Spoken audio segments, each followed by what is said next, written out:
Hey everyone, I'm Jess Birken with Birken Law Office. With me today again is Megan Tarnow of Mobius Group. Thanks for being here. You bet. We are going to talk about startup money myth for nonprofits that has to do with where your money will come from.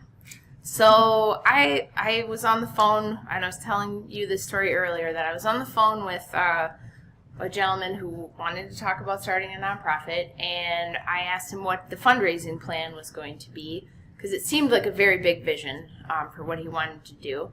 And he told me that he had been reading from the IRS that a third of the money will come from the public, a third of the money will come from the government, and what I love about that is that it like you get your 501c3 status and then you are issued money depending on your budget. Right. That was the inference, that literally like the IRS said your money will come from these sources, which is not correct, by the way. It'd be awesome. It would be fabulous if you just were issued a third of your budget from the government when you got your 501c3 status. Yes, when you're a C3 and you have public charity status, you have to raise at least 33% of your funds need to come from gifts, grants, and contributions.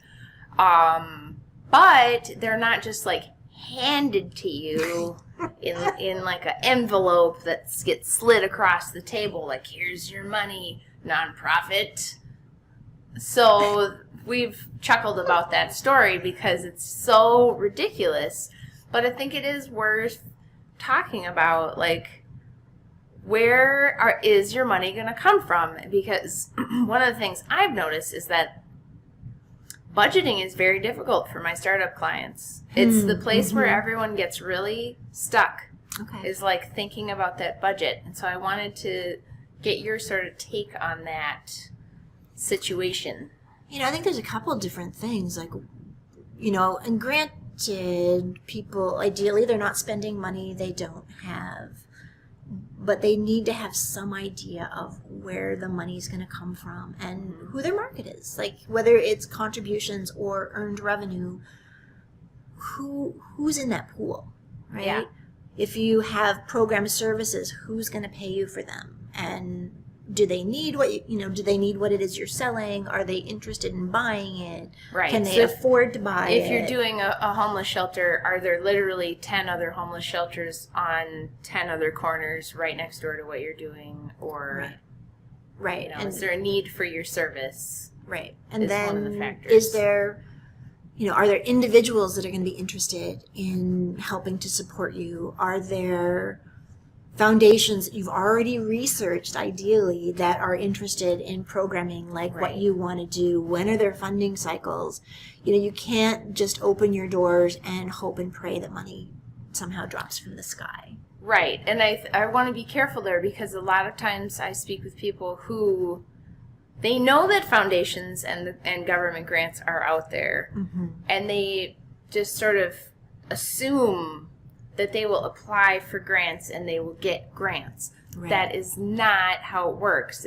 All competitive grants are competitive. Right. And it is not a guarantee that anyone will give you any money, especially if you can't produce a budget.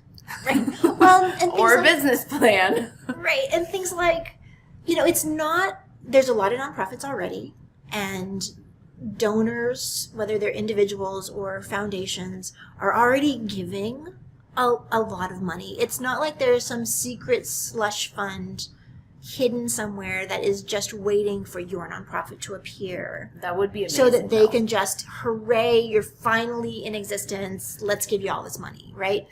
The money's already going to existing nonprofits, so you need to be able to prove that, first off, you got your ducks in a row. You've got the infrastructure to be able to manage the grant. And then that you are providing services in a way that is unique and different and better than all their current recipients. Everybody else that's out there. Yeah. So when I'm working with people, I'm telling them you need to have articles of incorporation that are up to snuff. You need to have bylaws that are up to snuff. We need to fill out your 990 in a way that makes sense, so that when that's presented in the grant applications that you want to do, that you look like a legitimate organization. Right. And I know one of the things you recommend is developing a 5-year plan. Can you maybe talk a little bit For about sure. that? And 5 years is awesome. If all you can do is 3 years or 18 months, just to be able to see out beyond the end of your nose, to know, and maybe make some scenarios. Like, here's our best case scenario of all of the money that could possibly come in, and this is what we do with it. And here's our worst case scenario. Like, nobody gives us any money. What are you going to do? What services will you provide? What will you spend your money on? And here's sort of our, this one seems plausible plan. Yep. So that you've already thought about where you're going to go depending on what happens. And a budget is not carved in stone. Like, a budget is a plan. This is what we hope to achieve. This is where we think the money's going to come from. This is where we think we're going to spend it. But if the money doesn't come in, you don't get to spend the money just because it's in the budget. You still have to live within your means. The other myth that a lot of people have about nonprofits is that they can't have any money left over. Oh, right, yeah. So people will do a zero-sum budget, and that's insane. Yeah. That is absolutely nuts. Yeah, that's a great side note. Yes, We'll absolutely. come back to that one. And it's super important, though, because if you're talking about 5-year plans and budgets, don't have your end of the year zero out, right? What do we say? Nonprofit is a tax status, not a business plan. Model. Yeah. So that's a great point to raise. Absolutely. Yeah. And I think the 5-year plan is useful, too, for, every organization. I mean, obviously the big ones have these sorts of things, but if you're like a growing, emerging organization, I'm really hoping that you're doing something like this. Right. And if you're not, you should be. Well, it's part of your dream, right? You got to go, okay, this is where we are and this is where we're trying to get. And so by having thought through what it is you're hoping to achieve over the next 2, 3, 5 years, and that's really where it starts. What are you trying to do? What's it going to cost you, and who might help you pay for it? Yeah. And that's the kind of thing where, you call the Megans of the world and get some maybe consulting service on what does that look like financially. Here's my vision as the leader of the organization, or here's our vision as the board. Right. How does that, then you call in your team, right? You call in your financial person, you call in your legal person, you say, okay, we plan to hire X number of people in the next 5 years. What is our legal situation going to be? How is that impacting us? What do we need to consider for, financial expenses we aren't thinking about? Right.